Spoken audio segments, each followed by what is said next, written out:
اور امام ابو یوسف رضی اللہ تعالی عنہما تینوں جلیل القدر ہستیاں کہتی ہیں کہ یہ وقت میں قلت تیمم کے لیے عذر نہیں ہے، لہٰذا اب وہ نماز قضا ہی ہوگی، تیمم کر کے ادا نہیں کر سکتا، وضو کرے گا تو ٹائم ہی نکل جائے گا۔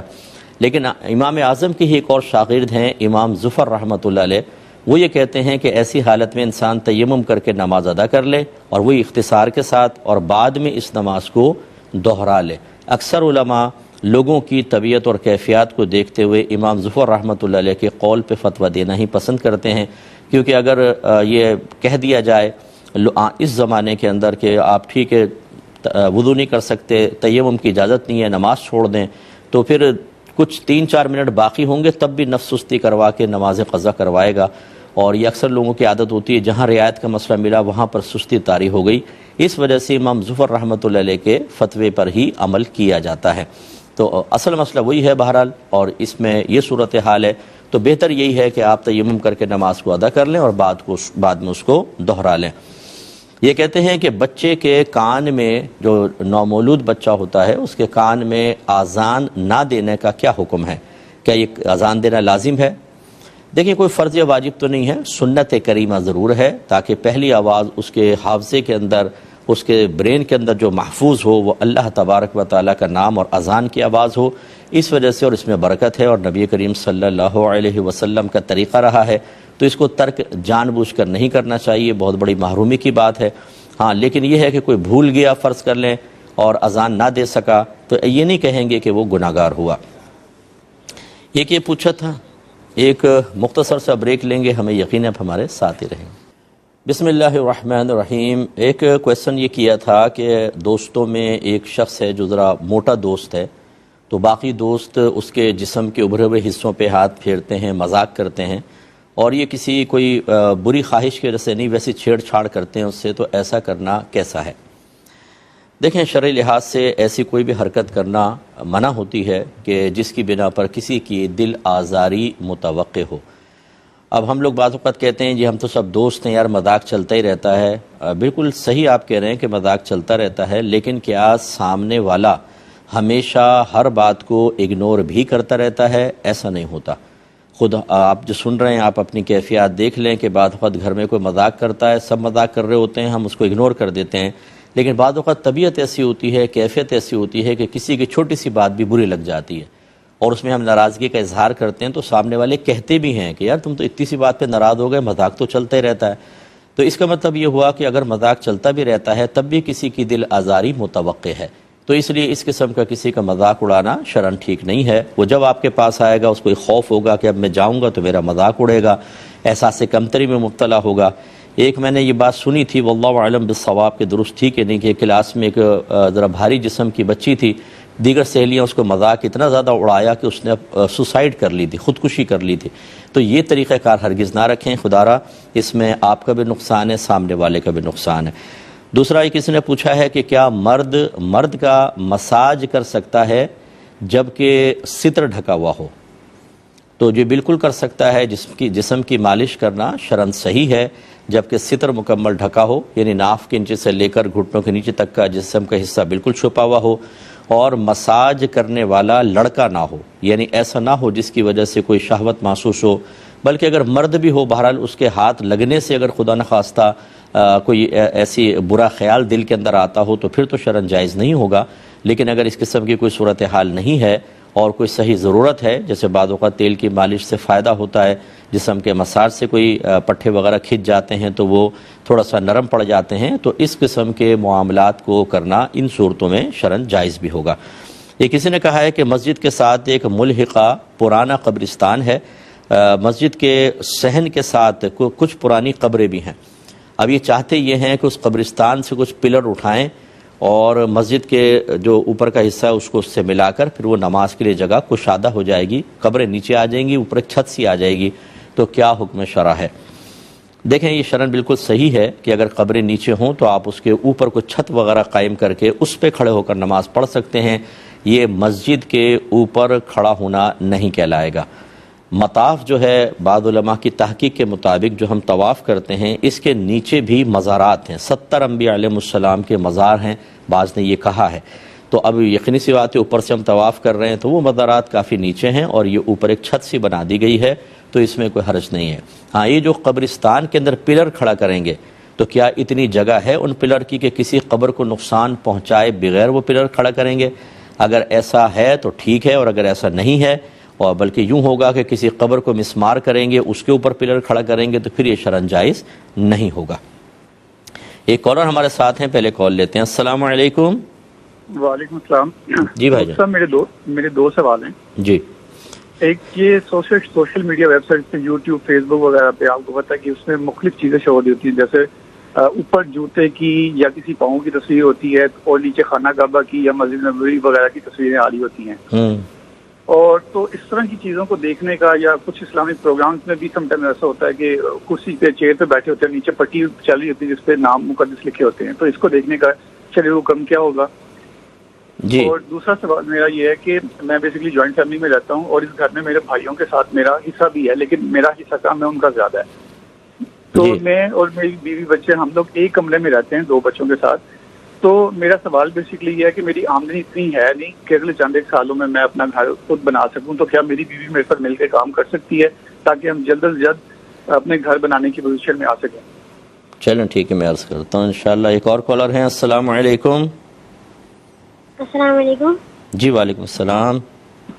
مفتی صاحب میرا یہ سوال ہے کہ مغرب کی نماز پڑھنے کے لیے کسی شخص نے وضو کیا تو کیا اب اس فرائض پڑھنے کے لیے وہ فرائض میں تحیۃ الوضو کی نیت کر سکتا ہے؟ اور میں انشاءاللہ عرض کرتا ہوں. یہ لے لیتے ہیں، یہ کہہ رہے ہیں سوشل میڈیا پہ بعض اوقات ایسا ہوتا ہے کلپس وغیرہ ڈلی ہوتی ہیں تو اوپر جیسے جوتے وغیرہ کی آ گئی، نیچے کوئی خانہ کعبہ وغیرہ کی ہے تو کیا حکم شرع ہوگا؟ بہرحال اگر یہ آپ نے نہیں ڈالی کسی اور نے ڈالی ہوئی ہیں یا ترتیب ایسی ہے یوٹیوب وغیرہ پہ جیسے اوپر کلپس ہیں اس میں کچھ اور آ رہا ہے نیچے پاکیزہ چیزیں آ گئی ہیں تو پھر بہرحال یہ تو آپ کا تو کوئی اس میں ہیڈک نہیں ہے اور نہ آپ کا کوئی قصور ہے، یہ کسی نے کیا اور وہ ترتیب وہی ہے جو انہوں نے کی ہوئی ہے، آپ نے تو نہیں کی، تو اس میں بہرحال آپ کوئی قصوروار نہیں ہے. اس میں بہتر یہ ہوگا چلے اگر آپ کا دل نہ مانے اوپر والی سب اڑا دیجیے گا، ناٹ انٹرسٹڈ جو ہوتا ہے اس کو کر دیجیے گا تو وہ غائب ہو جائیں گی، نیچے والی باقی رہیں گی. اور جب آپ اچھی چیزیں ہی دیکھتے ہیں تو آپ بھی جانتے ہیں کہ انہوں نے ایسی سیٹنگ کی ہوئی ہے کہ ان کا کمپیوٹر آپ کو وہی چیزیں پھر بھیجے گا، اسی سے متعلق بھیجتا رہتا ہے اور دوسری کم سے کم ہو جاتی ہیں، تو یہ آپ طریقہ کار رکھیں. دوسرے انہوں نے کہا کہ بعض اوقات میڈیا پہ پروگرام چل رہے ہوتے ہیں، جو شرکاء ہیں بیٹھے ہوتے ہیں ان کے پاؤں نظر آ رہے ہوتے ہیں اور نیچے کوئی پٹی چل رہی ہوتی ہے جس میں پاکیزہ نام وغیرہ آ رہے ہوتے ہیں، کیا حکم شرع ہے؟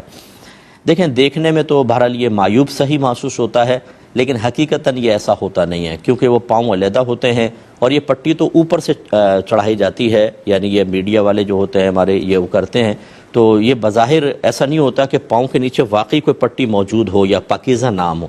پاؤں ایک الگ ہے اور پٹی کی ایک الگ حیثیت ہوتی ہے، دیکھنے میں ایسا نظر آ رہا ہوتا ہے. تو بہرحال احتیاط کی جائے بہت اچھی ہے، اور اگر احتیاط نہیں بھی کرتے تو بہرحال اس میں گناہ کا کوئی پہلو نہیں ہے اور دونوں صورتوں میں آپ پروگرام وغیرہ دیکھ سکتے ہیں. ایک یہ بھائی نے جو کوشچن کیا جواب دیتا ہوں، پہلے کالر ہیں. السلام علیکم. السلام علیکم. جی وعلیکم السلام.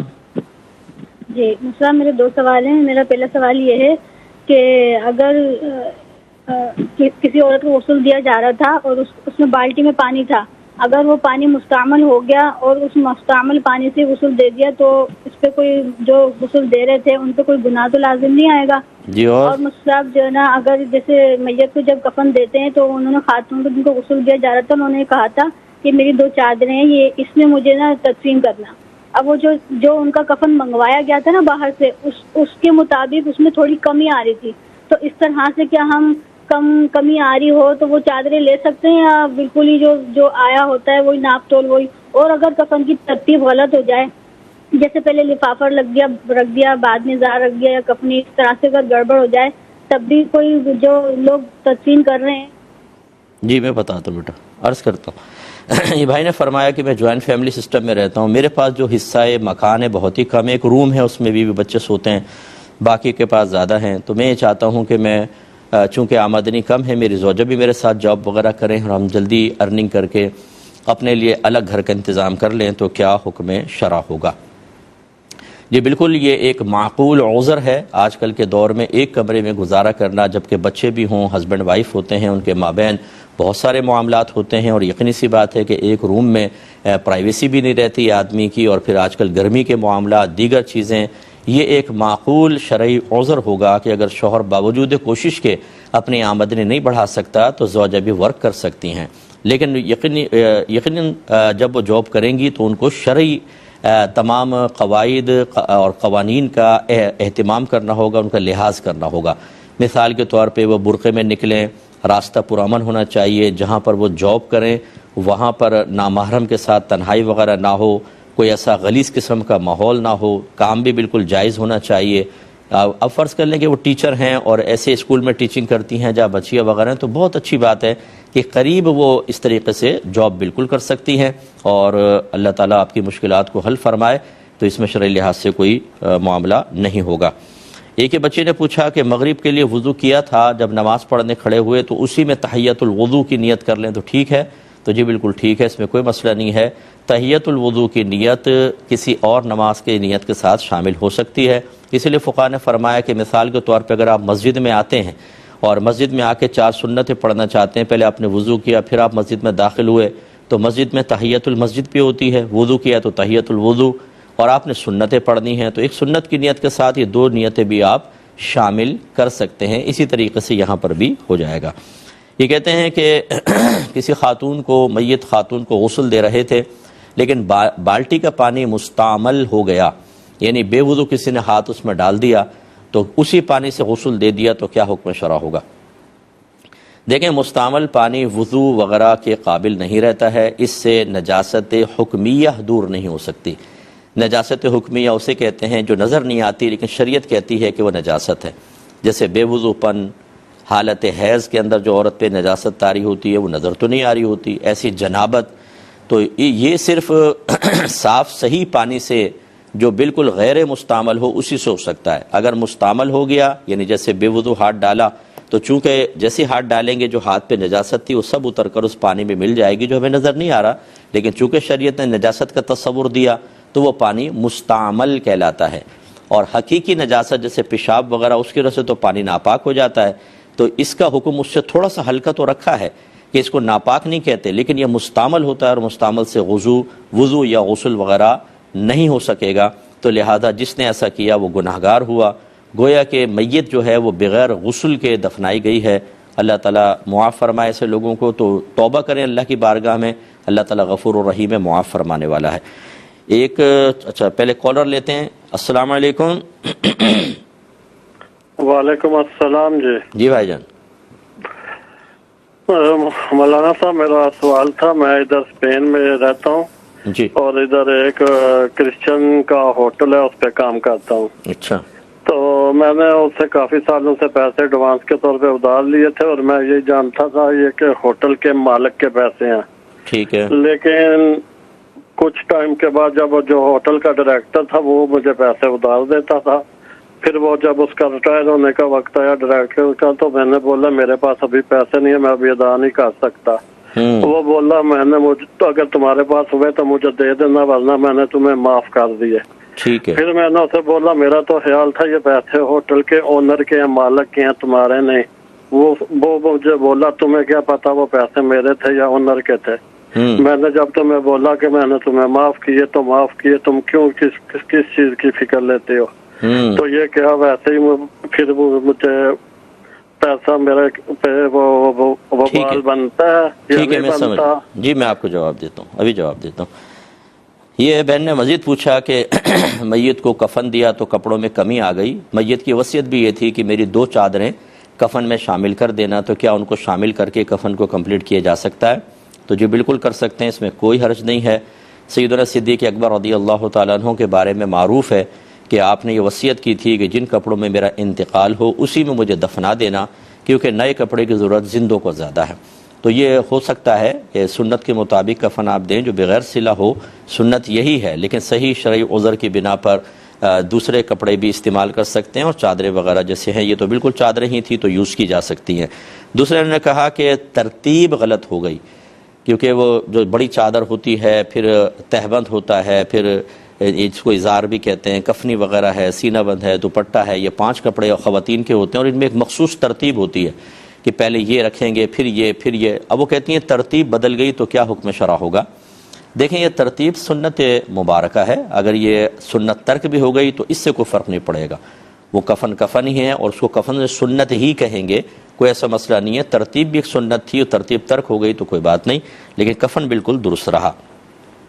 یہ بھائی نے فرمایا کہ کسی کرسچن کے ہوٹل میں کام کرتے تھے، ڈائریکٹر ان کو قرضہ دیتا تھا، لیکن ان کا گمان یہ تھا کہ یہ ہوٹل کے مالک کے حقیقتاً پیسے ہیں۔ جب وہ ڈائریکٹر جانے لگا تو اس نے یہ کہا کہ اگر آپ دے سکیں تو مجھے دے دیجیے گا ورنہ معاف۔ اب انہوں نے کہا کہ بھئی معاف کیسے کر سکتے ہو، میرا گمان ہے مالک کے پیسے ہیں، تو وہ کہتا ہے کہ اس کو چھوڑو، آپ کو کیا پتہ۔ تو اب کیا حکم شرع ہوگا؟ دیکھیں چونکہ ابھی آپ کا صرف یہ گمان ہے کہ شاید یہ مالک کے پیسے ہوں گے، ڈائریکٹر کے نہیں، تو گمان سے یقین تبدیل نہیں ہوتا۔ الیقین لا یزول بالشک، شک سے یقین زائل نہیں ہوتا۔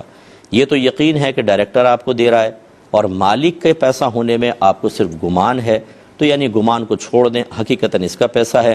لہٰذا اگر فرض کر لیں کہ آپ نہ دے سکے تو اس نے پہلے کہہ ہی دیا ہے کہ پھر یہ آپ کے لیے معاف ہوگا، تو انشاءاللہ یہ شرعی لحاظ سے معاف ہو جائے گا اور آخرت میں آپ کی کوئی گرفت نہیں ہوگی۔ ہاں اگر آپ دے سکتے ہوں تو بہرحال اس کو دیں۔ اب یہ اس کے ثواب دید پر اصل فرض کر لیں کہ اس نے مالک کے لے کر آپ کو دیے تھے، آپ کو نہیں بتایا، یہ اس کا ہیڈیک ہے، وہ آخرت میں خود جواب دہ ہوگا، آپ نے اس سے لیے تھے، آپ اسی کو واپس کر دیں، اور اگر نہ دے سکیں تو وہ پہلے معاف کر چکا ہے، پھر وہ بالکل معاف ہو جائے گا۔ ایک مختصر سا بریک لیں گے، ہمیں یقین ہے آپ ہمارا انتظار کریں گے۔ بسم اللہ الرحمن الرحیم، پہلے کالز لیتے ہیں پھر انشاءاللہ جوابات۔ السلام علیکم۔ وعلیکم السلام ورحمۃ اللہ۔ جی بھائی جان۔ جی میں نے کوشچن یہ پوچھنا تھا کہ اگر عورتیں مل کے نماز پڑھیں، مطلب کوئی آگے نہ کھڑی ہو ایز اے امام، باقی ساری مل کے پڑھیں، کئی عورتوں کو نہیں آتی ہوتی نماز یا مطلب فری پیر نہیں ہوتی ایک قسم کی، تو اگر ایک اونچی پڑھے باقی اس کے سن کے ساتھ چلیں تو ایسی نماز ہو سکتی ہے؟ اور مطلب اس میں نا نماز تسبیح بھی شامل ہے وہ بھی۔ اور دوسری بات یہ ہے کہ صبح کی اذان کے بعد قضا نماز پڑھ سکتے ہیں اگر؟ ٹھیک ہے۔ اور ایک اور کالر ہیں۔ السلام علیکم،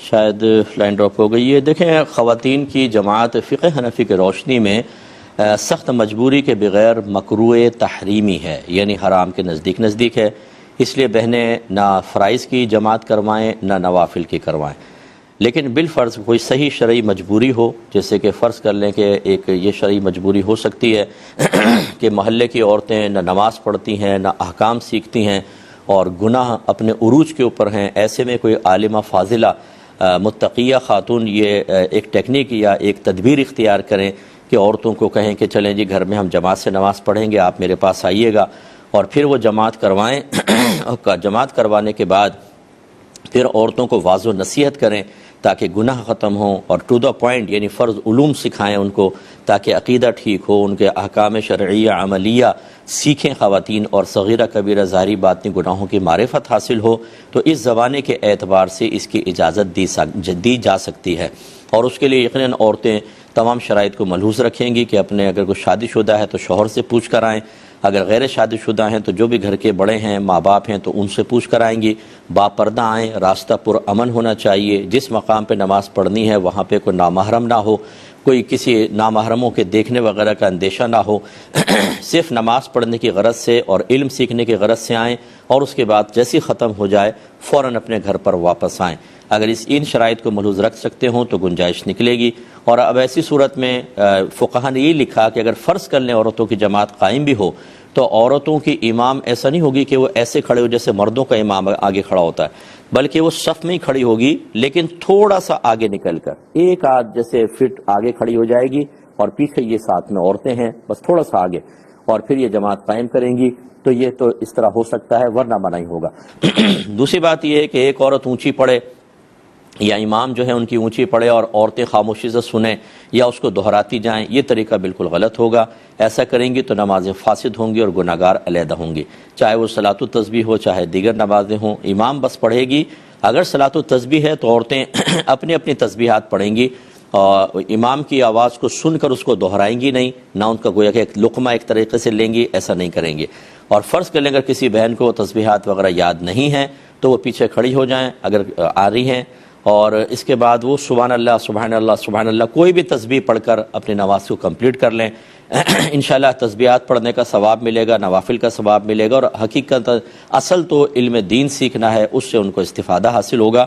تو یہ ایک صورت ہے، لیکن یہ پورا میرا بیان اچھی طرح غور سے سنیں، تمام شرائط ملوز ہوں گی تب اجازت ملے گی، ورنہ نہیں ہوگی۔ یہ بھائی نے پوچھا کہ فجر کی نماز کے بعد کیا ہم قضا نماز ادا کر سکتے ہیں؟ تو جی بالکل کر سکتے ہیں۔ بعض لوگ کہتے ہیں جی فجر کے بعد کوئی سجدہ نہیں ہے، کوئی سجدہ نہیں، نفل سجدہ منع کیا ہے نبی کریم صلی اللہ علیہ وسلم نے۔ یہ جو ہم قضا کرتے ہیں یہ یا تو فرض نماز ہوتی ہے یا وتر قضا ہوتے ہیں، وہ واجب ہے۔ تو واجب اور فرض سجدے کو سرکار نے منع نہیں فرمایا، لیکن یہ ضرور علماء نے فرمایا کہ احتیاط کریں کہ فجر کی نماز کے بعد اگر قضا ادا کر رہے ہیں تو مسجد میں نہیں کریں گے، اپنے گھر میں علیحدہ کمرے میں کریں، کیونکہ نماز قضا کرنا گناہ ہے، اور گناہ کو بعد میں ظاہر کرنا یہ بھی ایک گناہ ہے۔ تو اگر آپ فجر کے بعد وہاں نماز پڑھیں گے تو لوگ سمجھ جائیں گے کہ یہ کوئی سنن وغیرہ تو پڑھ نہیں سکتا، نوافل پڑھ نہیں سکتا، تو قضا نماز ہی ادا کر رہا ہے۔ اس طرح اپنے گناہ پر کسی کو مطلع کرنا لازم آئے گا، اور یہ صحیح نہیں ہوگا۔ امید ہے آپ بات سمجھے ہوں گے۔ ایک بھائی نے پوچھا کہ ہماری مسجد میں ایک ممبر ہے جس میں 3 سیڑھیاں ہیں، تیسری سیڑھی چڑھ کے پھر اوپر امام صاحب بیٹھتے ہیں، لیکن جو ہمارے خطیب صاحب ہیں وہ تیسری سیڑھی پہ نہیں چڑھتے ہیں، بلکہ دوسری کے پر چڑھ کر تیسری کے اوپر بیٹھ کے یعنی خطبہ دیتے ہیں۔ وہ کیوں نہیں چڑھتے تیسری کے اوپر اور پھر چوتھی کے اوپر گویا کہ بیٹھ کے وہ خطبہ دیتے؟ دیکھیں پہلی بات تو یہ کہ آپ کو امام صاحب سے ہی پوچھنا چاہیے، لیکن ہو سکتا ہے ان کی سوچ یہی ہو، جیسے کہ حضرت عثمان غنی رضی اللہ تعالیٰ عنہ کے بارے میں منقول ہے کہ آپ تیسری سیڑھی پہ نہیں بیٹھتے تھے، کہ نبی کریم صلی اللہ علیہ وسلم تیسری سیڑھی پر تشریف فرما ہوتے تھے تو میں ادباً دوسری سیڑھی پر بیٹھوں گا۔ مجھے جو میرے ذہن میں اس وقت معلومات ہے وہ یہی ہے، ہو سکتا ہے صحابی کا کوئی فرق ہو، لیکن غالباً عثمان غنی رضی اللہ تعالیٰ عنہ ہی تھے۔ تو یہ اس طرح کا ان کا اپنا ایک سوچ اور اپنا ایک ادب کا طریق تھا، ورنہ تیسری جو نبی کریم صلی اللہ علیہ وسلم کا ممبر اقدس تھا اس کی 3 ہی سیڑھیاں تھیں، جو آپ نے مشہور حدیث بھی سنی کہ سرکار صلی اللہ علیہ وسلم رمضان میں تھے تو آپ نے پہلی سیڑھی پہ قدم رکھا فرمایا آمین، پھر دوسری پہ قدم رکھا فرمایا آمین، پھر تیسری پہ قدم رکھا فرمایا آمین۔ یہ جو حدیث آپ نے سنی معروف ہے، تو اس کا مطلب 3 سیڑھیوں پہ قدم رکھ کے چوتھی کے اوپر آپ تشریف فرما ہوتے تھے، یعنی وہ بیٹھنے کی جگہ ہوتی تھی۔ تو سنت تو یہی ہے، لیکن اگر کوئی ادباً نیچے بیٹھتا ہے تو اس میں کوئی حرج نہیں۔ دوسرا اسی سے متصل انہوں نے کہا کہ کیا ممبر 4 سیڑھیاں بھی بنا سکتے ہیں، اس سے بھی اونچا کر سکتے ہیں؟ تو وہ سنت نہیں ہوگا، کرنے کو تو 10 کر لیں آپ، لیکن وہ سنت نہیں ہوگا، سنت اتنا ہی ہے۔ یہ کہتے ہیں کہ کسی نے پوچھا کہ کیا یہ صحیح ہے کہ ملک الموت علیہ السلام اس وقت تک کسی شخص کی روح قبض نہیں کر سکتے جب تک کہ اس طالب یا مرید کا پیر اجازت نہ دے؟ یہ بالکل غلط بات ہے، اور جس نے بھی ایسا کی انتہائی گمراہ کرنے والا یہ بیان ہے، ایسا بالکل بھی نہیں ہے۔ نبی کریم صلی اللہ علیہ وسلم میں تو یہ مروجہ پیری مریدی تھی ہی نہیں۔ اس وقت جو ملک الموت علیہ السلام آتے تھے تو کیا قانون کیا تھا؟ اور کیا پیری مریدی شروع ہونے کے بعد پھر اللہ کا قانون بدل گیا کہ اب ملک الموت علیہ السلام کو اجازت لینی ہوگی؟ اگر خدا نخواستہ معاذ اللہ کوئی دعویٰ کرے کہ ہاں بدل گیا تو سوال یہ پیدا ہوگا بدلنے والا کون ہے؟ ناسخ اور منسوخ کا بیان تو اللہ کے نبی ہی کر سکتے ہیں، پھر یہ کس نے قانون بدل دیا اور اس پر اطلاع کیسے ہو گئی؟ اور دوسری بات یہ ہے کہ پیر اتنا مطلب اونچا کیسے ہو گیا کہ ملک الموت علیہ السلام اللہ کا حکم پورا کرنے کے لیے پہلے اس سے پرمیشن لیں گے اور پھر وہ اجازت دے گا تو روح قبض کریں گے، ورنہ نہیں۔ حالانکہ فرشتے اپنی طرف سے کچھ بھی نہیں کرتے، وہ وہی کرتے ہیں جس کا اللہ ان کو حکم دیتا ہے۔ یہ نص قطعی، نص قرآنی ہے کہ فرشتے خود کچھ نہیں کرتے، وہی کرتے ہیں جس کا انہیں حکم دیا جاتا ہے۔ اب میں ایسے مطلب کم علم شخص اور گمراہ کن شخص سے کویسچن کرتا ہوں کہ ذرا یہ بتائیے کہ وہ تو اللہ کے حکم سے آئے تھے کہ اس وقت اس کی روح قبض کرو، یہاں پیر درمیان میں آ گیا کہ میں اجازت نہیں دیتا ہوں۔ اب وہ پیر کی مانے گا یا اللہ کا حکم مانیں گے ملک الموت علیہ السلام؟ یہ بتائیں۔ اور ان کے کہنے کے مطابق تو ملک الموت علیہ السلام روح قبض ہی نہیں کر سکتے جب تک کہ پیر اجازت نہ دے۔ بالکل جاہل ہے جس نے بھی یہ بات کہی، ایسے لوگوں سے دور رہیں۔ یہ اپنے چکڑی چپڑی باتیں، لہجوں کے اتار چڑھاؤ، لچھے دار گفتگو سے قوم کو اسی طرح بے وقوف بنا کر اپنے گرد جمع کرتے ہیں، اور ان کو خود یہ تمیز نہیں ہوتی۔ پیر بعض وقت تو ایسے سے پیر ہوتے ہیں جن کے پاس نہ علم ہے، نہ روحانی طاقتیں ہیں، نہ قوتیں ہیں، انہوں نے مطلقاً کہہ دیا۔ تو مطلقاً ہو یا مقیداً ہو، بہرحال کوئی بہت ہی صاحب علم پیر ہو اس کو بھی، اس کے پاس بھی اختیار نہیں۔ اللہ تبارک و تعالیٰ جس کی روح قبض کرنا چاہتا ہے، ملک الموت علیہ السلام آتے ہیں اللہ کے حکم سے اور روح قبض کرتے ہیں، اللہ کی پرمیشن کے بعد انہیں کسی کی پرمیشن کی حاجت نہیں ہے۔ ایک یہ کہا کہ کسی نے پوچھا تھا کہ بعض اوقات ہم کسی جگہ جاتے ہیں تو ہمیں ایسا لگتا ہے جیسے ہم نے پہلے کہیں یہ چیزیں دیکھی ہوئی ہیں، یا کوئی گھر میں واقعہ ایسا ہوتا ہے، کوئی کپ ٹوٹا، کوئی گلاس ٹوٹا، ایک دم ذہن کہتا ہے ایسا پہلے بھی کبھی ہوا تھا۔ تو جب ایک نے یہ بات کہی تو دوسرے نے کہا کہ بھئی مسئلہ یہ ہے کہ یہ اس لیے ہوتا ہے کہ عالم ارواح میں یہ سب روحوں کو دکھایا جاتا ہے، تو وہ ایک آپ کو یاد ہوگا، اور پھر پریکٹیکلی طور پر ہوتا ہے تو ایسا لگتا ہے جیسے پہلے ہوا ہے، کیا حکم شرع ہوگا؟ دیکھیں یہاں پر بھی وہی بات ہے کہ یہ بالکل غلط ہے۔ عالم ارواح میں کس نے یہ کہا کہ روحوں کو جو کچھ ہونے والا تھا سب کا سب دکھا دیا جاتا ہے؟ کہیں پر بھی نہیں موجود ہے۔ یہ خواہ مخواہ ایک غیبی امور کے اندر مطلب مداخلت بیجا کرنا، یہ غیبی خبر تو نبی ہی دے سکتا ہے، اور احادیث میں تو ایسا کچھ بھی نہیں ہے، تو اس لیے یہ غلط بات ہے۔ عالم ارواح میں کچھ نہیں دکھایا جاتا، جو کچھ معاملہ ہوتا ہے یہ کبھی ایسا ہوتا ہے کہ ہو سکتا ہے آپ نے خواب میں کوئی چیز دیکھ لی ہو اور وہ چیز بعض اوقات سامنے بھی آ جاتی ہے، تو یہ ہو سکتا ہے کہ وہ خواب والی چیز آپ کو بھول گیا کہ خواب میں دیکھا تھا، ایسا لگا جیسے یہ پہلے ہوا ہے، لیکن حقیقتاً آپ نے خواب میں دیکھا، کیونکہ بہت ساری خواب کی چیزیں یاد نہیں رہتی۔ جب آپ رات میں خواب دیکھتے ہیں صبح اٹھتے ہیں تو یہ کہتے نظر آتے ہیں یار آج بہت میں نے خواب دیکھے، اچھا سنا، یاد ایک بھی نہیں ہے، وہ بھول جاتے ہیں، تو یہ ایسا ہو سکتا ہے، لیکن عالم ارواح والی بات بہرحال بالکل غلط ہے۔ یہ کہتے ہیں کہ کسی نے یہ کہا کہ آپ کے سامنے جب کوئی شخص مسئلہ پوچھے اور آپ اس کو جواب دیں تو یہ نہ کہیں کہ اس کا حل یہ ہے، بلکہ آپ یہ کہیں کہ فلاں عالم نے یا فلاں کتاب میں یہ لکھا ہوا ہے، کیونکہ غیر عالم کو فتویٰ دینا صحیح نہیں ہوتا۔ دیکھیں دو چیزیں ہوتی ہیں، ایک یہ ہوتا ہے کہ آپ کوئی مسئلہ بیان کر رہے ہیں بغیر کسی کے پوچھے، اس میں تو یہ ہو سکتا ہے آپ مسئلہ بیان کریں اور ریفرنس نہ دیں کہ میں نے کسی عالم سے سنا ہے یا میں نے کسی کتاب میں پڑھا ہے، پھر یہ کہنے کی حاجت نہیں ہوتی، آپ کہتے ہیں چلے میں وضو کے مسائل آپ کو بتاتا ہوں، تو آپ نے بتا دیے جبکہ آپ نے سیکھے ہوئے تھے۔ اور ایک ہوتا ہے کہ سائل کویسچن کرتا ہے کہ بھئی یہ میرا سوال ہے کوئی جواب دے دیں، اس میں میرا تو مشورہ یہ ہوتا ہے کہ بہت ہی کوئی آسان سا ہو تو جواب دیں، ورنہ بعض اوقات آپ نے ایک بات سنی ہوتی ہے یا پڑھی ہوتی ہے، لیکن سائل کے سوال کے اندر جو اس نے سوال کیا ہے اس کی نوعیت دوسری ہوتی ہے، عام آدمی اس کو نہیں سمجھ پاتا۔ ہم چونکہ فتوے کی فیلڈ سے وابستہ ہیں، ہمیں پتہ ہوتا ہے کہ یہ جو پوچھ رہا ہے اس مسئلے میں تھوڑا سا فرق آئے گا، لیکن وہ بتانے والے کو نہیں آتا، اس صورت میں تو بتانا ہی جائز نہیں ہوگا، چاہے آپ یہ کہیں کہ کتاب میں پڑھا ہے یا یہ کہیں کہ میں نے عالم سے سنا ہے، نہیں جواب دے سکتے۔ ہاں اگر بالکل سیدھی سیدھی بات ہے کہ یار وضو کے فرائض کتنے ہیں، تو آپ نے کہا کہ 4 ہیں، اتنی آسان بات، اس میں تو پھر یہ کہنے کی حاجت بھی نہیں ہے کہ عالم نے بیان فرمایا میں نے کتاب میں پڑھا، غیر عالم بھی بیان کر سکتا ہے ایسے سوالات کے جوابات میں۔ تو خلاصہ کلام یہ کہ یہ بات مطلقاً درست نہیں ہے۔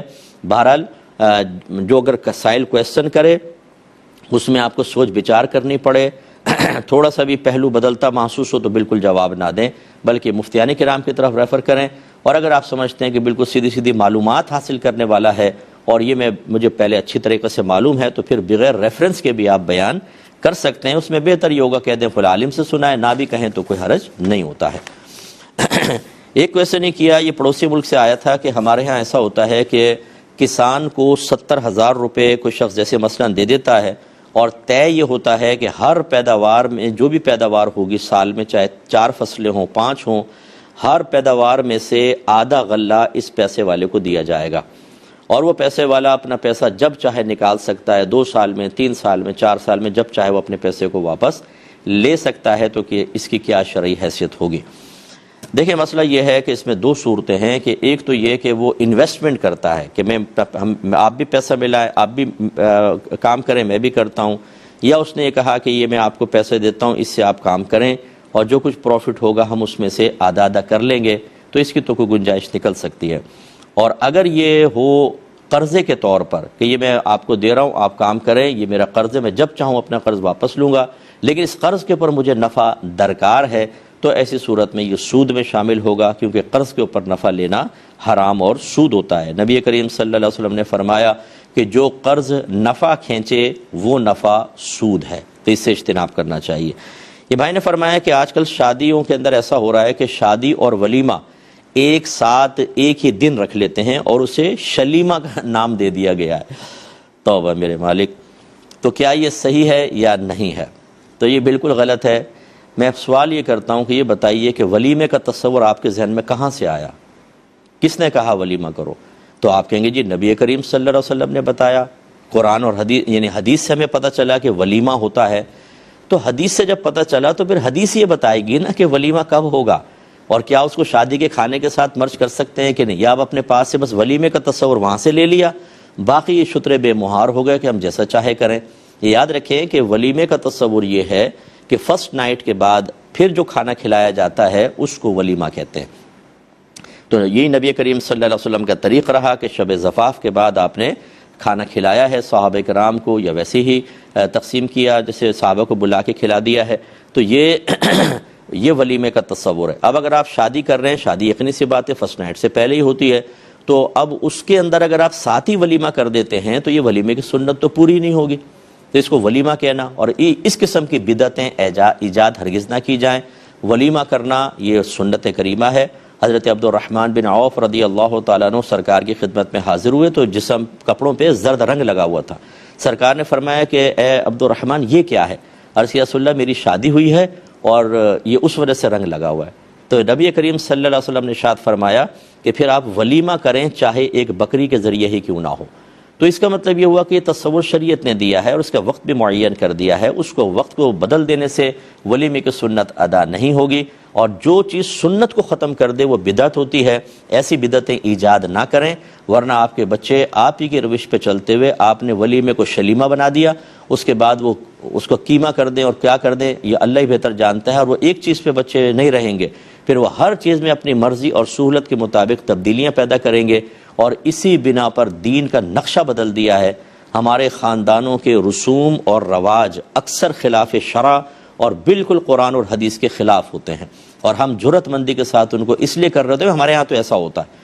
یہ عورتیں مل کر بیٹھتی ہیں نا رشتوں کے لیے، بھئی آپ کے ہاں کیا کیا لیتے دیتے ہیں؟ ہمارے یہاں یہ ہوتا ہے، دوسری کہتی ہے ہمارے یہاں یہ ہوتا ہے، اور ان میں بہت سی چیزیں، ہر ایک کو نہیں کہہ رہا ہوں، بہت سی چیزیں خلاف شرع بھی طے ہو رہی ہوتی ہیں، لیکن چونکہ ہمارے ہاں ہو رہا ہے اور ہم نے نہ قرآن کو دیکھنا ہے، نہ حدیث کو، نہ اللہ کا خوف، نہ رسول کی کوئی حیا اور شرم، تو ہم خود بدعتیں ایجاد کر کے اور اپنی نسلوں کو دے کر چلے جاتے ہیں، اور آگے اس کا خمیازہ بھگتنا